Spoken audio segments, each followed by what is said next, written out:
ಸಣ್ಣ ದೊಡ್ಡ ತೀರ್ಥಗಳ ಸಾಧಿಸುವಾತ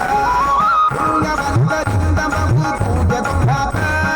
ಪುಣ್ಯವಂತರಿಂದ ಬಹು ಪೂಜೆ ದುಃಖಾತ ನಮಗೆ ಕಣ್ಣದರ್ಥವಾಗುವಂತೆ ಕಾಣಿಸುವಾತ ನಮಗೆ ಕಣ್ಣದರ್ಥವಾಗುವಂತೆ ಕಾಣಿಸುವಾತ ರಾಘವೇಂದ್ರ ತೀರ್ಥನೀಗ